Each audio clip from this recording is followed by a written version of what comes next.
Hi, I'm Daniel from splmixing.com and you're watching Mix Rescue. Mix Rescue is divided into three parts: mix preparation, mixing, and review. For Mix Rescue submissions, send your files and download links to daniel@splmixing.com with the email subject Mix Rescue. Welcome to part 3. Welcome back to Mix Rescue episode 3, part 3. Today we're reviewing what we did in the previous weeks. Let's have a quick A/B and compare it to the mix that was submitted, which was from another engineer, and see where it went during the course of this particular Mix Rescue.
What was the biggest challenge during the mix? I would say probably trying to extract the most out of the performances. I thought they were really good for the fact that they were tracked in separate locations. I know that the drums were tracked separate to the vocals, and I think the guitars were all done basically in home studios. And performance is everything. What was my favorite part of the song? The bridge section. I felt like we really got that extra lift in that section. You know, we were just talking about performances. I felt like the performances seemed to just gel together really nicely there. Let's have a listen to that.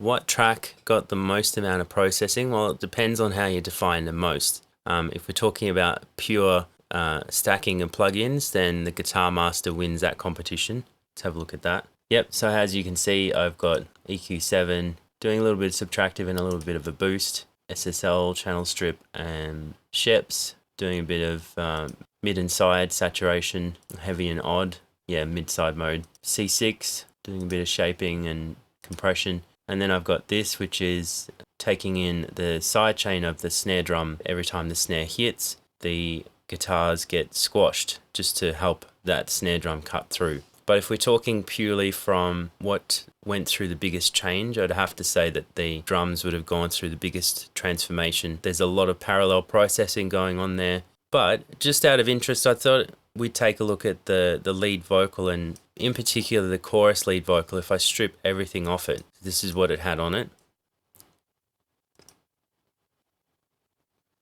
Okay, so processing wise, it's got a bit on it, and it's got a few parallel processing bits and pieces going on it. This is obviously the Browerize thing, where it's getting sent out to 5 compressors and they're all getting hit differently. Let me strip all of that off and you'll hear where that vocal started. And we're also getting sent out to these effects. So in the chorus we had quarter note delay, a slap, and a wide, and all of those are actually stock. So if we look at the quarter note, that's my stock setting based on sync to the tempo. We had the wide based on a micro shift setting by Eventide. Got a delay of 10 and 20, and then we got pitch down -9 and +9. The slap is 166. It's not based on tempo, even though it says it is. Pretty basic slap back happening there. But this is what it sounds like with all of that stripped off. So strip it back to, I think probably what would be the best one? Maybe chorus 1.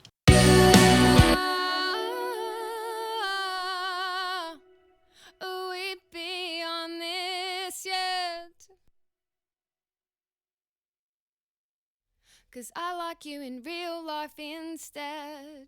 We'll put all of that back on. We'd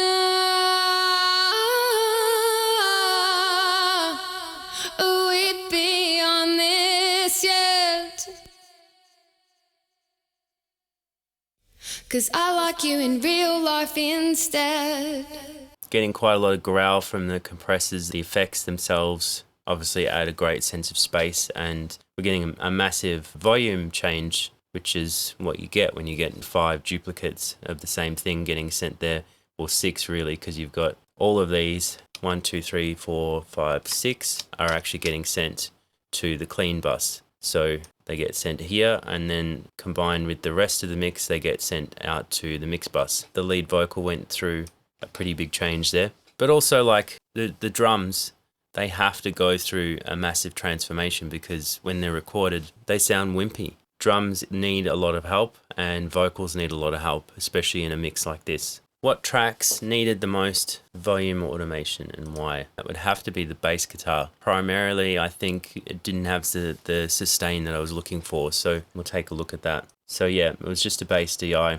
And if we have a look at the automation, pretty crazy, but it's what needed to happen. So we had SansAmp on that, we had R-Bass, Trans-X, and some EQ. I think this one popped in and out at different points of the song. Let's go to the verse.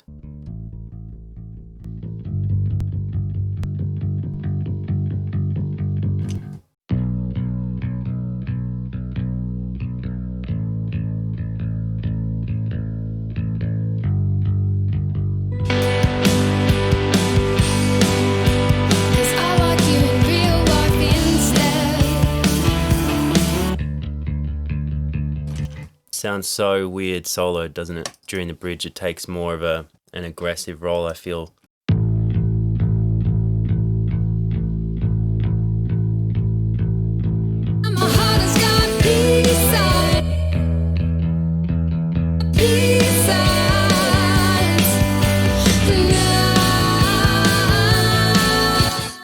I think it just lacked, in general, a bit of sustain and a bit of character, so that's what I gave. It needed a lot of writing, so you got to do what you got to do to get the result. If I was to mix the track again, what would I do differently? Probably everything. Obviously, you can mix and mix and mix, and you can always come up with small tweaks and stuff like that. You can just drive yourself nuts. But the reason why I say I would change everything is because I would probably never mix it the same way. I tend to mix purely on instinct. It's a great way to keep things fresh. For the most part, I don't have go-to plugins. I have knowledge of plugins that will do a particular job and do it well. They're not always go-tos. When you're mixing, you've got to strike a balance between pumping out something like you're a sausage factory versus just having like too much ear candy. So too much ear candy is when you go completely crazy with processing and effects, and the opposite end of that is where you systematize so strictly that you can't get a different result. I felt like in this particular case I was a little bit restricted by the Browerizing, and I was fighting that quite a lot. So if I mix it again, I'd probably mix it direct to the mix bus. Wouldn't do the A, B, C, D, R buses, which is part of the Browerizing type of setup that I've got. What effects were used on the lead vocal? We kind of covered that on the chorus in particular. The verse was pretty simple. It was just a slap. What do we got? So we got our effects bank set up for the verse. So we got a slap delay. Unusually in this mix, I had it getting sent to the snare reverb. The processing on that was pretty similar to, same as the chorus. Did we change those settings? Yep, they got changed between the verse and the chorus on the JJP plugin. The snare reverb is, if I remember correctly, it's effects rack, and it is tiled room preset. In this particular case, I liked the tiled room preset for the vocal and kind of went with it for the verses. Let's have a quick listen to that. Breaks the left and right cycle, adds a new dimension to my world. Your love latches to me, breaks the... Nice depth there, and I think it's just stacked echo boys, if I remember correctly. Yeah, 2 echo boys, one's full wet and one's a mix of that with this one. Pretty cool preset, gave me exactly what I needed. Did you use any unusual techniques in this mix? Using the signal generator to add sustain to the tom-toms, that was kind of a new one for me. I think I'd done something similar to that before to sustain a vocal note, which is an idea I got from Dave Pensato. But I thought I'd give it a try on the tom-toms and see if that works. And it did. Let's have a quick listen to that. I'll throw up the video now so you can have a listen to that. So I worked out the pitch for that one. So I'm going to probably have it opened by a gate. The gate is going to be maybe slightly delayed in opening. To me, that's going to sound a lot better than what we had there, which was this.